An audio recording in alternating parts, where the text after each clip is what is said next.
Sayang kayo ang nasugdan sa imong papa na si Tatay Digong. Katong project na to, Mindanao Railway, mo na to'y paglaom sa taga Mindanao nga muuswag ang gulambong Mindanao pero gipahunong karon sa kasamtang administrasyon. Ano sa imong komenta? Well, yes, sir, maupod na ang kuano. Yan din ang kinakasama ng loob ko dahil I ran on the platform of continuity and unity, particularly the Build program of the previous administration of President Duterte. And in fact, hindi lang yung Mindanao Railway ang unappropriated ang Philippine government part na mga obligations. Meron pang mga ibang mga projects na ganun din hanggang ngayon. Kaya masakit sa loob ko dahil napakalaking tulong niyan hindi lang sa Mindanao, lahat ng mga projects sa buong bansa, and we are still hopeful na matutuloy yung mga build big ticket projects. Sorry? Ito nga, nalulungkot ako nung narinig ko rin sa ating sponsor kanina na yung Project Management Office ng Mindanao Railway Program, 3 tao na lang, sabi ni Senator JV. Before the Duterte administration, alam ko yan, 2 tao yan. I think nasa Cebu pa ata. Wala nga sila sa Mindanao, nasa Cebu lang yata sila. Pagdating ng Duterte administration, headline yan eh. Headline project yan eh. Mindanao Railway. Flagship project yan eh. And then after the Duterte administration, 3 tao na lang. So, how come ganyan tayo mag-decide parang naligo lang tayo, naisipan natin paglabas natin sa shower, sabihan natin, gawa tayo ng railway, tapos naligo naman yung new leader, paglabas niya, sabihin niya, hindi, ayaw na natin. Ganon? Is that how we decide?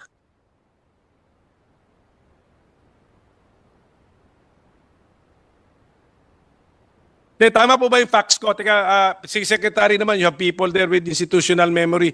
Tama ba yung facts ko? Yung Project Management Office ng Mindanao Railway, before Duterte administration, 2 tao.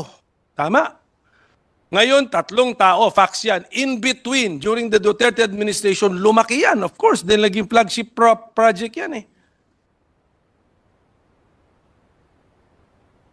And then it's that easily abandoned.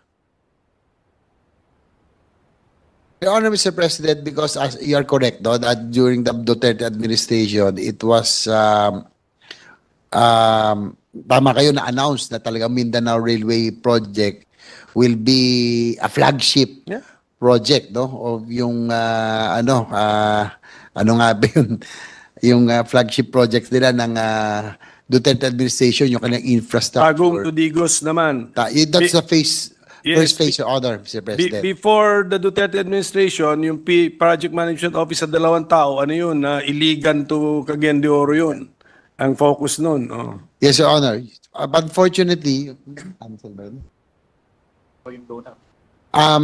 when at the onset of the new administration, we withdrew the loan application because hindi po nagkasundo with the Exim Bank ba, no? DOF and China Exim Bank had a disagreement. So we withdrew the loan application. So probably one of the reasons that the DBM did not put funding anymore kasi nga po hindi na po siya ongoing. But ang sa DOTR naman po kasi there's a policy difference sa kanila po kasi they would want to continue funding it because yung mga prerequisites po that were discussed earlier, no, yung pong land acquisition, utilities, relocation has to continue so that because for example the Mindanao Railway project is a NEDA approved project, this will happen later on. But we're hoping that the DOTR is hoping that the Mindanao Railway project will still be funded para po yung mga prerequisites will be taken care of so that when the project commences in the future, at least po hindi na maulit yung mga same mistakes that we are encountering now with the NSCR and the Metro Manila Subway project. Okay, so the System, Mindanao Railway project is still part of the rail transport program. Tama? And Yes, Your Honor. And then when you planned your budget, what is the amount that you gave to the project? So Mindanao Railway project under a program siya. So magkano po? Your Honor, Mr. President, the DOTR is requesting 5.4 billion, Your Honor.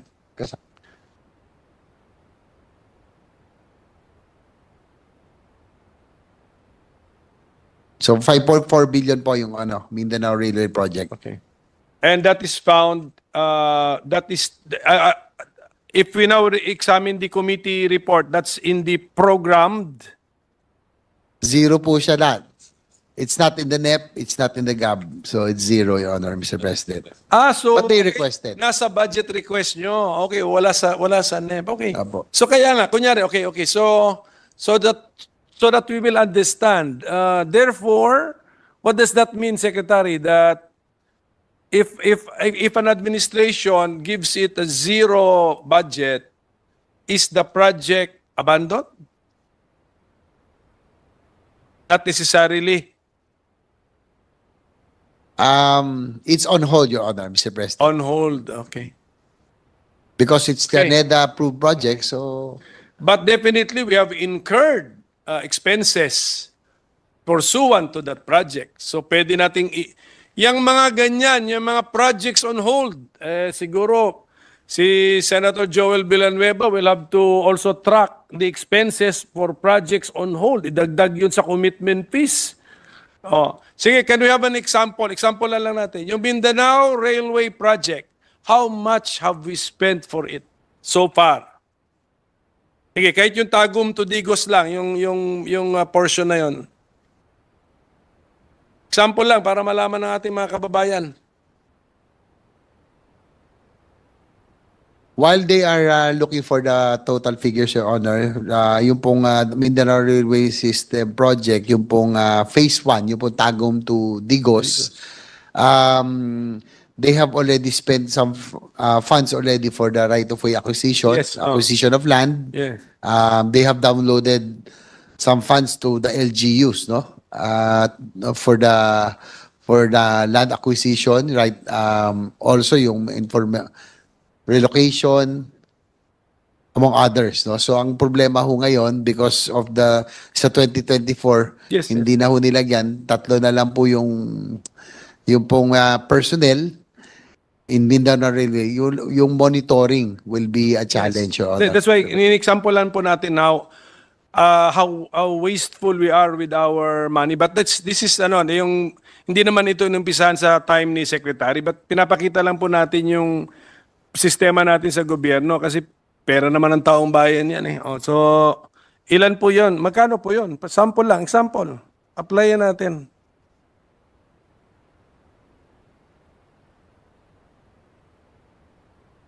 Your Honor, according to DOTR, they have spent about 5.5 billion, no, downloaded to LGUs for land acquisition for the right of way of ito yung first phase pa lang. Yes, yes. Tagum to Digos yun. Tama naman yun. Tama naman. Mabuti nga you're being very open and transparent about it. Siyempre, 5.5 billion pesos na for a project na tawagin na lang natin, let's use your technical terminology, on hold. May we know how yes. Check something. Yes. Wala kang mic, sir. Yes, if you say on hold, ibig sabihin yung project is on hold, depende sa availability ng funds. Am I correct? The project will be put on hold until the availability of funds. Am I correct?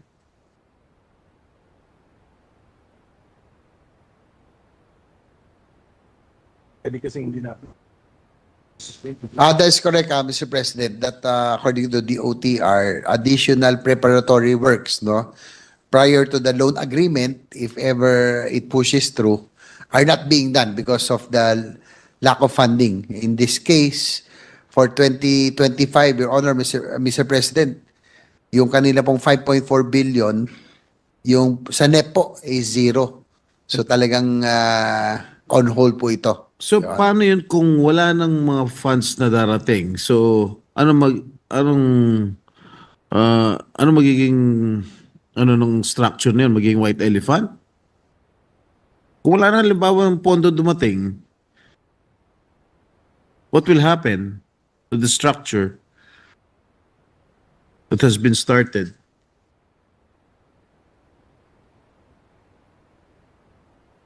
Your Honor, Mr. President, that is why one of the reasons that the DOTR is appealing for funds so that the project management office, for example, of the Mindanao Railway System, would continue. Kasi po sa ngayon, if I may give it the figures, yung pong 2021 right of way ang na-release po for Mindanao Railway is 325.7 million. For 2020, 545.6 million that will be used to acquire land that will be used for the right of way of the Mindanao Railway. Ito po yung Tagum to Digos. So may I know what projects are still on hold, if I may? How many projects are still on hold?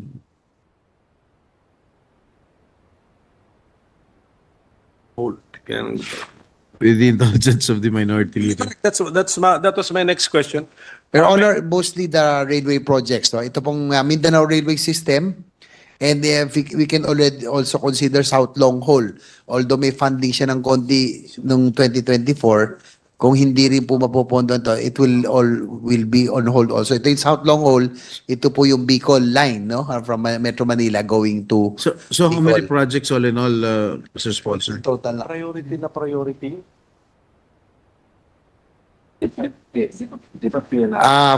Apat po, Your Honor, Mr. President. Sa tatlong railway, Mindanao Railway, South Long Haul, ito po yung Bicol, and MRT4, ito po yung MRT going to Rizal, no? Ito po yung papuntan Rizal, Taytay Rizal, and isama na rin po yung New Dumaguete Airport Project, no? Which received zero Are allocation. these foreign funded projects?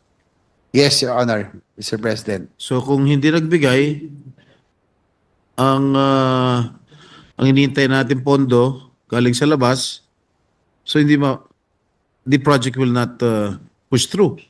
Your Honor, Mr. President, ito po yung magiging consequences, no? If actual requirements will not be given to these aforementioned projects, no? Delay on project preparation, such as procurement of ito pong yung right of way, yung pong land acquisition, yung pong relocation, yung pong pag-ano sa contractor, no? Yung engagement of the contractor, and start of construction itself. So all of this will experience delays, Your Honor, Mr. President. Thank you, Mr. Sponsor. Minority Leader. Thank you, Mr. President. Yun yung next question ko, mabuti. At saka thank you for being really, anong tawag mo doon, upfront with us, DOTR. At least apat. We can say that not less than 4 major projects infra projects are on hold. Okay.